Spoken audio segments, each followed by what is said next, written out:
Lex Thomas with Sterling-Lancaster Community Television. In these challenging times, it's more important than ever for residents to hear from their boards and committees and from their town leaders.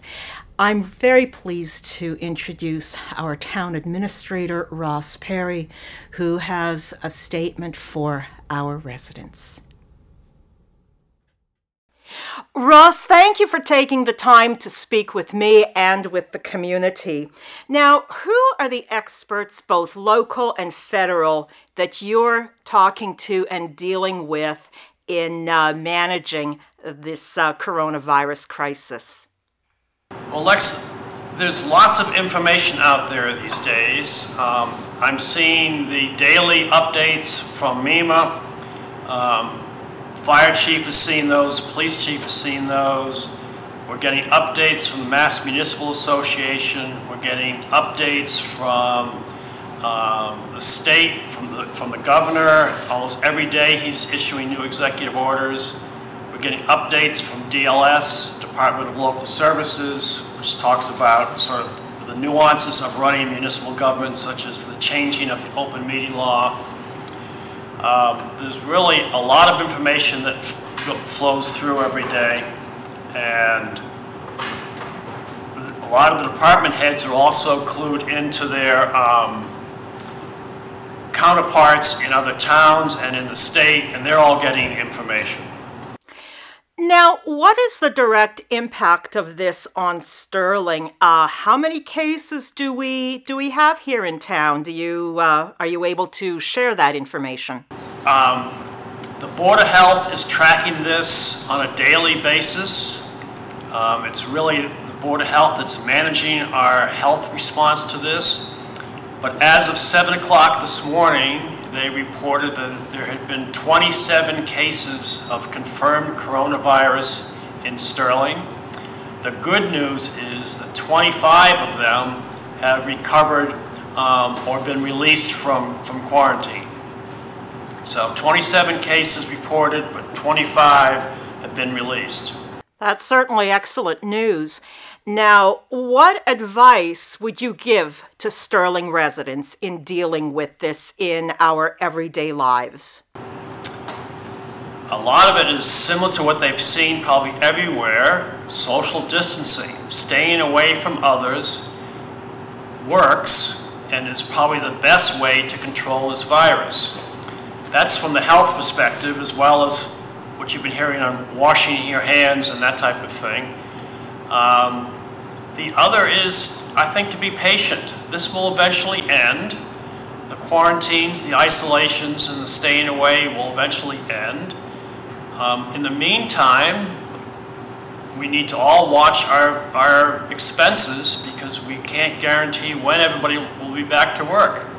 How can the residents of Sterling access town hall services at this point? Because obviously things still go on. Taxes need to be paid, dog licenses need to be renewed, people have questions and concerns. How do they deal with that? If it's for information, I would say go to the town's webpage. There's a lot of information there that's updated on a regular basis these days. If they want to contact us, they can phone or email. The phone numbers are on the webpage, as well as on the front door of the building. If they need to drop something off, there's the big gray mailbox in front of the Butterick building. We can drop off plans, payments, any type of object that will fit in there, and then phone and email. I mentioned in my briefing a little while ago that the town has electronic permitting now. This is an application that the voters approved last year. It came online just before we started to shut everything down for the coronavirus. But if someone needs to get a license or a permit, go to the town's webpage, and on the first page you'll see a link to the permitting software. They have to register, but it's a similar information they would use if they came in person. But this is a way for people to get these permits and licenses 24/7, and they can do it staying at home in their pajamas, wearing their fuzzy slippers. Now, Ross, I know that you have said this as well, but I just want to reiterate for our viewers that residents are not permitted in the building right now. It is closed down to the public, but I know that you're there every day. And what's it like in Town Hall right now? I just can't even imagine it not being abuzz with people and activity. Well, I think you said it very well. It is very strange to come in here. This morning there was 3 of us in here. Yesterday I think there were 4. Some employees come in for a few hours, maybe to pick up something and go back home again. It's very different, but each department is responsible, and I believe each department is achieving their goals on keeping the critical functions going. And I think it proves the dedication of these folks that they're not staying home and just watching TV. They are actually working and getting everything done that needs to be done. You've been in post as town administrator for, I believe, just over 3 years, and I'm sure that this is a scenario that you never envisioned. None of us ever did. But you're keeping this going. Why is that important to you? I'm sorry, why is what important to me? Why is that important to you, that to be keeping Town Hall going and to keep those functions all running? I think this is the main responsibility for Town Hall, and certainly for myself, is to be sure critical functions continue.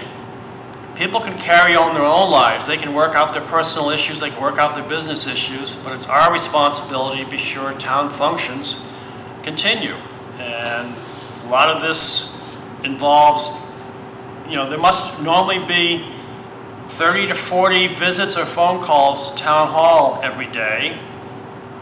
That business still needs to continue. It's just being done in a different manner. Ross, I'm a founding member of the Sterling Business Association, and I know this is something that you and I have discussed, the impact on businesses large and small. Do you have some advice for businesses insofar as moving forward and how they make it through these very, very stressful times? The first is that businesses have to maintain social distancing. This is the only way we can control this virus, and that has a great impact on how they conduct business, but they've got to find a way to do this. Next, I think they've got to find ways to continue business remotely. The fact that you and I are having this conversation over a phone call versus face-to-face is one indication how business is changing. Businesses need to adapt to that as well. The rest is we have to be patient and wait for the isolation periods to end and hope that everybody's geared up and ready to go when that happens. Ross, thank you so much for taking the time to speak with me. For our viewers, I've been talking to Sterling Town Administrator Ross Perry. I send you and your family and everybody that is there, or the few people that are there at Town Hall, my very best wishes. Stay healthy, and thank you for being there. Thanks, Lex, and same to you and to everybody out there. Good health to everybody.